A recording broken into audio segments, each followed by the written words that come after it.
football fans? It's Jeremy Betz here on the Betz Talks Ball YouTube channel, my brand new channel to talk all things football here with you. And I'm looking forward to this first episode. This is episode 1 of Betz Talks Ball. We're going to be doing this every week here on the YouTube channel, as well as on Pro Football Insiders and Fans First Sports. If you are looking for this show on audio, you can find it there. Like, subscribe to the channel, and then also share that audio content when it comes out wherever you get your podcasts. We're going to have some fun with this. This is going to be a fun show. We're going to talk a little bit about the NFL action, if college football is playing a role in the discussion points. We will get into some of that as well. There's going to be fantasy talk on here. There's going to be NFL draft talk. We're going to have kind of an all-you-can-eat buffet of football talk here on Betz Talks Ball, and I'm super excited to be starting this. I have been wanting to try starting my own YouTube channel for a while. A lot of my favorite content creators out there, it's where I come to for my football knowledge, and it's where I wanted to share that knowledge that I've come across in my musings and wonderings throughout this game as a former player, as somebody who's been involved in the game and loves the game since early childhood, born and raised in a Pittsburgh Steelers household, bleeding the black and gold, but bleeding football. That's the main thing here, and we're going to talk about all of that and more here on Betz Talks Ball. We're going to kind of go through every week a pretty standard regimen of segments in the show, if you will. We're going to talk a game of the week. We're going to talk a dumpster fire of the week, which highlights one team that really, really struggled in any given week that we're in. And then we'll take our break, and in the second half of the show, we will get into my take five big takes or topics from the week that was that bleed into the NFL landscape moving forward. We'll discuss a lot of those things that have the NFL world buzzing as we move from one week to the other, right? And then finally, to close it out, we'll do a week look ahead. So this is week 5, right? We're recapping week 5. We're talking about the storylines between week 5 and week 6. We'll look ahead to some of the best games and even maybe some injuries that stand out to us as we approach week 6. So without further ado, let's get into it here on Betz Talks Ball. And just starting out with week 5, it was a fun week. There were some duds early on. You had a lot of blowout games in the early window, but you also had some redeeming games as well. You had Broncos and Eagles. That one was a thriller, a defensive struggle back and forth with the teams, where the Eagles started out fast. The Broncos came on strong late and held on to win and take down the previously undefeated Eagles. And then in the late window, you had the fireworks. There were big plays galore to talk about with all of that. So with that in mind, let's just dive into the game of the week, because you have to start with maybe not just the game of the week, but one of the candidates for game of the year so far when you're talking about the Baltimore Ravens and the Buffalo Bills in week 1. And then, the Chargers taking down the Chiefs in week 1. That was a fantastic game. This game between the Buccaneers and the Seahawks was just as good as anything we've seen this year. The Buccaneers and Seahawks, two of the most exciting teams in football. The Buccaneers specifically, man, I'm telling you what, I've been high on this team since before the start of the season. I had them making the playoffs. I think that they're going to represent the NFC in the NFC Championship, or be one of the representatives there. And I also think that this team has what it takes on both sides of the ball to really separate themselves down the stretch. And you kind of saw that to a degree here against Seattle. The offense was missing some key pieces on the offensive line. They were also missing Mike Evans in this game, and they still put up 38 points against what was the number 1 overall defense in EPA per play efficiency metrics going into the week. 38-35, Buccaneers win in Seattle. Tough place to play. They're road tested. Baker Mayfield's playing out of his mind. I mean, along with Dak Prescott right now, and maybe even the guy that he played in this game, right up there in the front runners for early MVP discussions is Baker Mayfield. And when you combine what he's doing with rookie wide receiver Emeka Egbuka out of Ohio State and the absolute tear he's on to start this season, the way the defense can mix and match depending on the team they're playing and the type of offense that they're being presented with. Todd Bowles does a fantastic job of getting his guys in position week in and week out. And yeah, the Seahawks put up 35 points against this Buccaneers defense, but the Bucs defense made the play when it counted. Tip ball off a helmet. Sam Darnold throws the interception and the Buccaneers take advantage. I think it was Levante David coming down with that one. And I mean, just an incredible performance there. And that's not to gloss over the Seahawks at all. Sam Darnold, one of my favorite follows here on YouTube at Steelers DB. Go check out his channel, Steelers DB.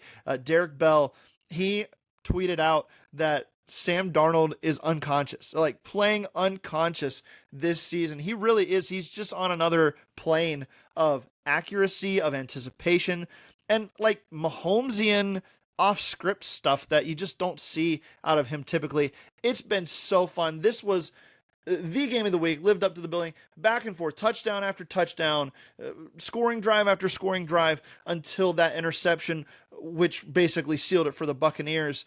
And I mean, hard to fault Sam Darnold for that. I mean, throwing a pass off of somebody's helmet, it gets tipped up in the air and picked off. That is one of those fluky type plays that you don't really pin on the quarterback too much. He played lights out. The run game in Seattle is starting to come alive. Their defense makes plays. They're anticipatory. Mike McDonald is a genius on the defensive side of the ball. I know the Buccaneers scored 35 points and were scoring kind of at will, but it wasn't because it was bad defense. It's just because these offenses transcended to another plane in this game this week. So incredible performance there.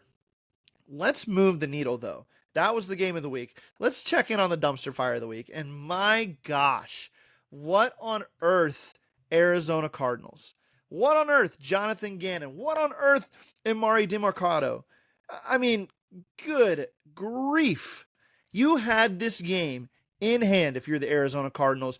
You had two chances to go up 28-6 in this game, and you blew them both with a Kyler Murray fumble and in the red zone, a Kyler Murray fumble, and then a 60-plus yard touchdown jaunt. I mean, nobody touched Emari Demercado going into the end zone, and he lets go of the ball before he crosses the plane. I mean, you could argue that maybe he had possession as he was crossing the plane, as the ball got there, but he was letting go of that football, and he was not fully in the end zone, and it was hard to tell that the ball was in there. He lets go of this ball. One of, brain fart central over here. What are we doing? I cannot believe this actually happens in professional football or collegiate football for that matter. It just doesn't make sense. Hold on to the freaking football, people. I mean, for crying out loud, it's your one and only job. I mean, that's the basic gist of touching the football. You've got to hold on to it through the entire play, and Demercado fumbled away that ball through the back of the end zone. Instead, it's 21-6. The Titans come down the field, and they score a touchdown on an interception, okay, that Cam Ward tosses just a blind pick to a Cardinals defender, and then the Cardinals defender fumbles the football. It bounces around, it gets kicked into the end zone, and then the Titans fall on it for the touchdown. I believe it was Tyler Lockett that fell on it for the touchdown. And the comeback was on, and then Cam Ward gets them back down the field, and they score another touchdown to get within range and then kick that field goal to win the game. Just absolutely brutal for the Arizona Cardinals. Dumpster fire of the week, the Arizona Cardinals. From a truthful, like, expectations perspective on this Arizona Cardinals team, they were supposed to make a leap this year. Maybe not into the contender echelon, but into the playoff group. If we miss out on the playoffs, then it's a disappointment. That type of situation was exactly what we were expecting out of this Arizona Cardinals team, and for good reason. They spent a bunch of money on defense. They spent a lot of draft capital on that side of the ball. First and second round draft picks on the defensive side of the ball this last offseason. And I know that it's been hit or miss with injuries for those guys, but Jonathan Gannon's team, it has the pieces.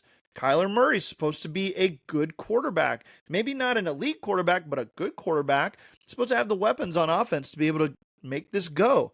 You're supposed to be able on defense to get out and stop a team like the Titans in crunch time when maybe the rest of the world's falling apart for you. And they just could not do it. And it just makes over and over this season that the Arizona Cardinals beat themselves in big situations. The reason they have 3 losses on the season, all by a field goal or less, is because they beat themselves. They kicked themselves, and they are just the dumpster fire of the week in the NFL. All right, we're going to take our break here at this point, and then when we come back, we'll hit my take 5 top storylines from the NFL after week 5 heading into week 6, and then we will look ahead to the remaining week games. So stay tuned. We'll be right back.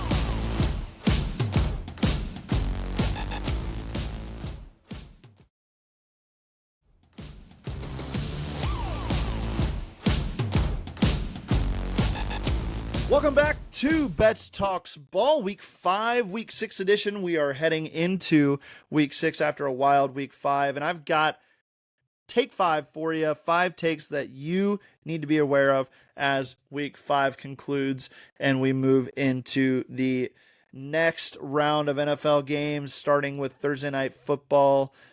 I believe that's the Eagles and the Giants. And do we need more Giants football in primetime? I don't know, especially against an Eagles team that's going to be upset after their loss to the Denver Broncos in the early window on Sunday. But let's get into the 5 takes here. Number 1, the Baltimore Ravens. I mean, yeah, they're decimated with injuries. They were missing Lamar Jackson. I think it was like they had $160 million of cap tie-ups as far as like what they're paying guys. They had $160 million sitting on the bench this week against the Houston Texans, and boy did it look like it. And I'm not just going to sit here and excuse that for the Ravens. They've been bad, especially on defense, for the entirety of the season, going back to week 1 when they let Buffalo waltz back down the field on them multiple times to take that game out of the Ravens' hands. I mean, this is not just about the injuries, folks. I know Lamar Jackson does probably more for his offense than any other quarterback in the league. I mean, you've got the Josh Allens, you've got the Patrick Mahomeses, right? But take Lamar Jackson off the field, and I mean, everything that makes your offense special goes away because his legs aren't there. His ability to read the field and be comfortable taking time in the pocket to make good decisions because he knows he can escape if it doesn't end up being there. All of that goes away when Lamar Jackson is out. And then you're missing your leaders on defense, Roquan Smith, Marlon Humphrey. I believe Nate Wiggins missed this game. There were a lot of injuries, but my take is that the Baltimore Ravens just might be bad. I mean, they might just be bad this season. And maybe there's no shame in that. I mean, yeah, there's a lot of expectations on this team between Lamar Jackson, between all the close but no cigar years that we've seen under Harbaugh and Jackson. This was supposed to be the year. I'll admit, I picked them as my Super Bowl winner. Not just representative from the AFC, but Super Bowl winner over the Green Bay Packers. That was my Super Bowl pick in the preseason. And the Ravens just are not living up to that in any stretch of the imagination. And I think it has more to do than just the injuries. They lose 44-10 to a Houston Texans team that could not score on anybody going into this game. The Tennessee Titans last week held the Texans to 6 points until the fourth quarter of the Texans' eventual 26-0 win over the Titans when the Titans just had nothing left to give anymore. The Ravens aren't good.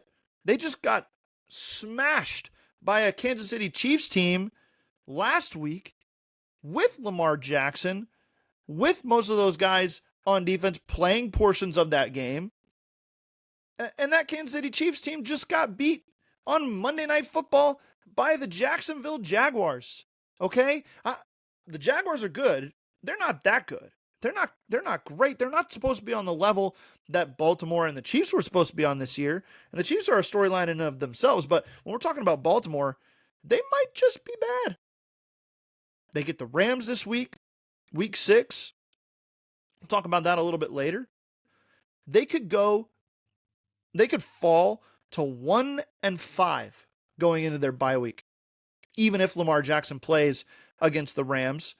And that would appear to be unlikely at this point. But the Ravens, I got to see something. Now, to be fair, their schedule after the bye week is pretty nice, okay? The Ravens had a very front-loaded schedule. When you look at what they have coming up after the bye, okay, so obviously they've got the Rams in week 6. Then they've got their bye week. Then it goes, this is the stretch coming up for them after that. Bears, at Dolphins, at Vikings, at Browns, home against the Jets, home against the Bengals, home against the Steelers, at the Bengals. That's their next 1, 2, 3, 4, 5, 6, 7. That's their next 8 games after the bye week. They could be 1-5 going into that bye week.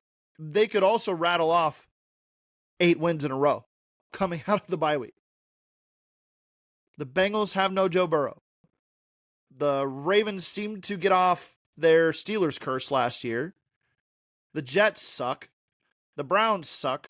The Vikings, that defense is okay. And if J.J. McCarthy's back and Kevin O'Connell can do what he wants to with that offense, or even if J.J. McCarthy's not back and Carson Wentz is still playing and Carson Wentz all over the place, that's a tougher game. The Bears will be sneaky tough, right? You better be healthy by that one, coming off your bye. You got the Dolphins on Thursday Night Football. That should be a win. I mean, 7-1, 8-0 over that stretch. Very manageable. And then you finish up with Patriots, Packers, Steelers. 2 of those games on the road. That's a tough ending stretch, right? But you could go into those 3 games sitting at 8-5. Sitting at, 9-5. Even if you lose to the Rams. And so don't count out the Ravens yet. But they might just be bad. We shall see. Speaking of AFC North, the Pittsburgh Steelers, my Pittsburgh Steelers, might have been the biggest winner of the week. We don't have to spend a lot of time on this, but the Baltimore Ravens obviously lose in a bad way to the Texans. They've got the Rams next week in what looks like the game that will send them to 1-5 before their bye week. The Brownies lose to the Vikings in week 5 here in London in the early window, the 9:30 window, if you will, from the international game. And then the Bengals get decimated in their game as well. And the Steelers rolled. The Steelers didn't play a single snap in week 5, and all 3 of their division opponents lost. The Bengals fall to 2-3, and both the Ravens and the Browns fall to 1-4. The Pittsburgh Steelers sitting pretty at 3-1, and they get the Browns and the Bengals in back-to-back weeks after their bye in week 6 and week 7. I mean, there's a real scenario, a real shot where the Steelers end week 7 with a 4.5 game lead in their own division. 3.5 game lead, I guess, if you consider the Bengals would be like 2-6 potentially, because they host the Packers in week 6, or they go to the Packers in week 6, and then they host the Steelers on Thursday Night Football. So, tough spot. Tough spot for the AFC North. Great spot for the Pittsburgh Steelers. We'll see how they bugger it up, if you will. Because I'm sure they will make things closer, as they do in every game, closer than they need to be this season, just like they do in game. All right, that was take 2 of 5. Take number 3. Can we please stop it with the revisionist history on Geno Smith? I mean, come on. I get it. He's looked awful. He's looked bad this year. 8 interceptions in 5 games. Inaccurate. Not playing anticipatorily and with anticipation. Make that easier on myself. Throwing into tight windows, and it's not working this year. But let's not just pretend that was him for the last 3-4 years in Seattle. It wasn't. Geno Smith was one of the best quarterbacks in football in each of the last 3 seasons at least. His turnaround easily rivaled Baker's until this year. Geno Smith was decisive in Seattle. He played honorable football, to quote Derek Clausen from the Athletic Football Show. He took chances over the middle of the field. He stood strong in the pocket.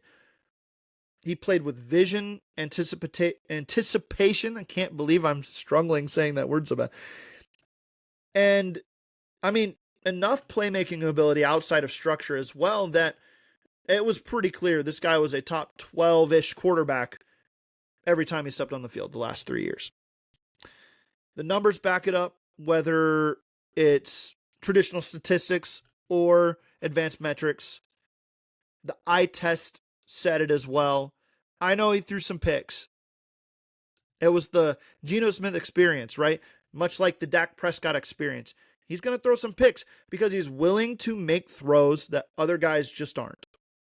That other guys aren't willing to make because they know the risk reward is greater. And Geno got rewarded for it a lot. He really did. Tight window, layered throws over the middle.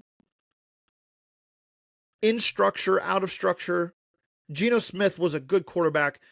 This is not the Geno Smith we thought we were getting. This is not the Geno Smith the Raiders thought they were getting when they traded a 3rd-round pick for him and signed him to a 3-year extension. So stop it with that revisionist history on my boy Geno. I don't want to hear it here on Betz Talks Ball. Take 4. There are no undefeateds left. Everybody's got a loss. There's only one winless team in football, and that would be the New York Jets. Parity is alive and well in the NFL. Doesn't mean there aren't bad teams. The AFC is a mess. The AFC is an absolute crapshoot. Baltimore's bad. We didn't expect that. Houston's probably not good. We didn't expect that. The Dolphins suck. The Raiders, we just talked about Geno Smith. They're not good. The Chiefs are 2-3. The Buffalo Bills just lost to the New England Patriots, who are a half game behind the Bills in the AFC East through 5 weeks. The Eagles in the NFC side, they lose to the Denver Broncos. They beat themselves. They lost the turnover battle, and they lost their offensive identity halfway through this game.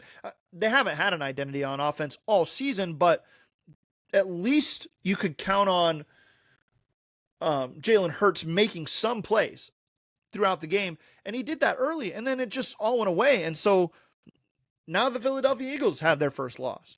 Now the Buffalo Bills have their first loss. The Indianapolis Colts and the Buffalo Bills are tied atop the AFC. The Indianapolis Colts, ladies and gentlemen, are atop the AFC. So no more undefeateds. Parity's alive and well. It's anybody's ball game. The NFC's wide open. Some good teams there. Really good teams. And it's just exciting. It's just exciting. 5 weeks into the season, the NFL is setting up for a fantastic stretch run. I mean, the middle of the season is upcoming. We're in October now. October, November. Those 8 weeks are going to tell a lot of the tale of the season. But I'll be darned if every game is not going to count for something down the stretch.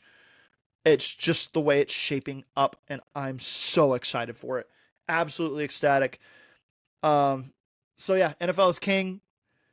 You have that parity across the board, and somebody's going to surprise us this year, negatively and positively. We're already seeing it, and I could not be more excited to see how it finishes out. All right, my fifth take is going to be my playoff lock of the week, which I am writing every week after Sunday on the profootballinsiders.com. And for so I started this in at the end of week 3.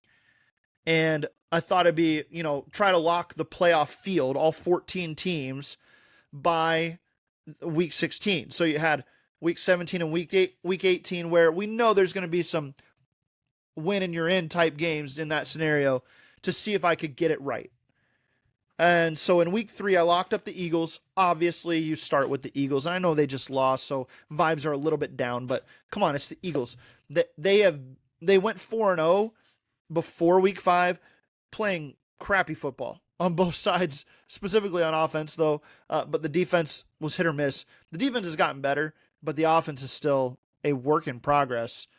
But I still locked them up. And I think that they'll have no problem waltzing into the postseason. Week 4, at the conclusion of the Buffalo Bills win over the Saints. I mean, it was like an easy win, right? The Saints were more game than I thought they might be, but Buffalo kind of waltzed through that one. They lose this week as well to the New England Patriots, but I've got them locked in. I think they're pretty clearly the best team in the AFC right now, or maybe not right now, but they're going to be pretty clearly the best team in the AFC by the time the season's said and done. Too much talent. Josh Allen, the defense is fine. It's not great, but the defense is fine. Too many weapons.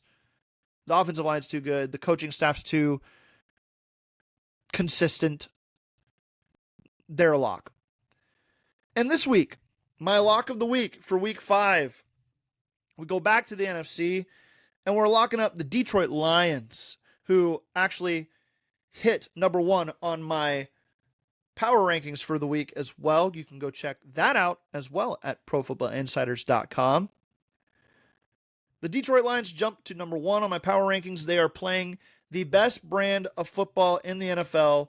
It's complementary. It's explosive. The defense is making plays that are opportunistic. They give up some yards, yes. They give up some big plays to opposing teams, yes. But they make the plays in the sticky areas, in the red zone, third down, high leverage moments. This Detroit Lions team makes the right plays. And it's such a, not an indictment. That's like the negative of what I'm trying to say. It's such a powerful reminder of who this ship is helmed by in Detroit. It wasn't Ben Johnson. Ben Johnson, believe me, is one of the best play callers in the NFL. He's going to do great in Chicago. He's already doing well in Chicago. It was always going to take some time there. With that type of quarterback Caleb Williams is, with the offensive line issues and the defensive line issues, it's going to take time. And they just had their bye week this last week as well, and they are, looking to jump back into things in week 6. But this is all about Dan Campbell in Detroit.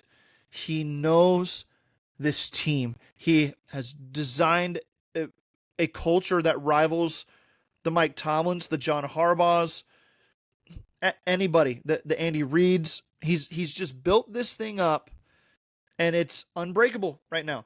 John Morton never called plays ever in his career, any level. He's calling the best offense in football. Through 5 weeks, this is the highest scoring offense in NFL history through 5 weeks. The defense is, again, they're not lights out. They're not the Cleveland Browns where it's just stingy, stymieing you at every turn, 3 and out every other drive. It's not that with the Lions, but they sack the quarterback. They take the football away. They're good.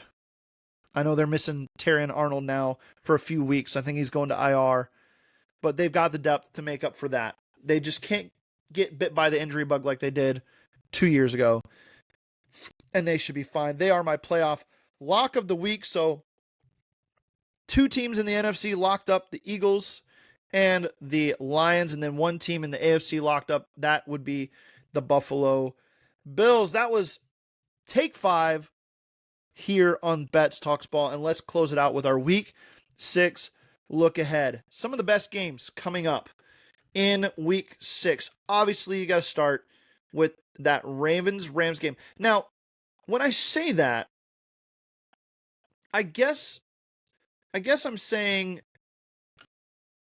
that it's not necessarily one of those world beater games. Like, I don't think that these 2 teams are going to be evenly matched going into this game. But I do think that it's one of the most important games of the week. The Week 6 slate, it's part of the highlight here because the Ravens need it so bad. And I just don't think they're going to get it. The Rams coming off a disappointing loss of their own to another injury-riddled team in San Francisco, but nobody knows Sean McVay better than Kyle Shanahan. So I don't think the Ravens, are, especially if Lamar Jackson doesn't play, are going to be up for this challenge. The Rams' offense is way better than Houston's, and their defense can be just as good at times, especially getting after the quarterback. So that's one of the highlight games of the week. I think that obviously the headliner is Kansas City and Detroit on Sunday Night Football. That's going to be a fantastic one. The Chiefs, after their loss to the Jaguars, what a game by Jacksonville. I meant to hit that earlier, but the Jaguars came to play, and they fended off the defending AFC champions with aplomb. Trevor Lawrence, I tweeted out, there was a legacy drive coming up for him to take the Jaguars down the field, and he delivered. Boy, did he deliver. Falling down on the goal line, getting back up, getting into the end zone to take that lead, and then the defense holding off. The defense, which is legit, by the way, in Jacksonville, holding off the Chiefs on their final attempt at being special. It didn't work out. But now Kansas City, they host the Detroit Lions at Arrowhead Stadium. My number 1 team, the team I just locked up. So far, it hasn't been good. If I locked you up in the playoff hunt, you've lost. Not necessarily the week after, but at some point within the next 2 weeks, you've lost. So we'll see if Detroit keeps things rolling against the Chiefs. That is a fantastic matchup. Stylistic matchup. Styles make fights, right? This is a Kansas City offense that wants to make plays outside of structure. It's a Detroit Lions offense that wants to make plays in structure. Both defenses want to be opportunistic. It's going to be a lot of fun. The other headliner, San Francisco 49ers at the Tampa Bay Buccaneers. Can the Niners keep their just impressive resilience going with all the injuries that they've sustained against a Buccaneers team that is just playing really good football on both sides of the ball? Baker Mayfield, again, MVP candidate so far. If you want to talk about that through 5 weeks, you can. The offense is lighting it up. The defense does just enough. They've got some injuries that they're dealing with as well, so it's going to be a fun one. It's going to be a good game there in the 425 window. Those are really the highlights for next week.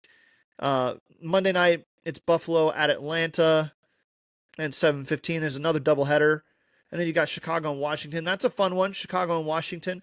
The Bears coming off their bye week. The Commanders coming off a big win over the Chargers this last week. Yeah, so you've got some good ones next week, and it's going to be a lot of fun. Obviously, we're watching injuries. We're watching Lamar Jackson. We're watching this Ravens roster. We're on CeeDee Lamb watch in Dallas now. The Chiefs, this is their last week without Rashee Rice. So how does that go? Yeah, there's some injuries to watch. Obviously, the Chargers. Oh my gosh, having to send Omari and Hampton to IR after Najee Harris is done for the year. After all the injuries to the offensive line, this Chargers team, they get the Dolphins. Wouldn't be surprised if they lose that game. They just can't be themselves without that offensive line. They can't play football the way they want to play football without their running backs. It's all on Justin Herbert, and he's getting pressured like crazy. And the Dolphins, they can get after you with Chop Robinson and the former Denver Bronco, whose name is escaping me, unfortunately. But anyway, they've got a decent pass rush. They might be able to get Bradley Chubb. That's who it is.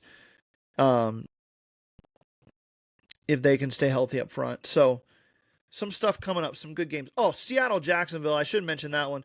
After Jacksonville beat the Chiefs and Seattle took the Buccaneers to the wire. Two really good teams, two really good defenses. That's going to be a fun one as well. So, yeah, tune in to the football action next week, and we'll have more breakdowns here on Betz Talks Ball next week. Obviously, I'm doing the recaps, the instant reaction shorts for Pro Football Insiders on their YouTube channel. This show runs exclusively here on YouTube on Betz Talks Ball, and then audio, you can get it through Pro Football Insiders or Fans First Sports Network, wherever you get your podcasts. So tune in for all of that. Looking forward to continuing to bring you content every week. Thank you so much for tuning in. Be sure to like and subscribe to the channel. Please comment on the video, share, and tell your friends, tell your loved ones to come listen to me ramble. I would sincerely appreciate it. For now, that's going to do it for me.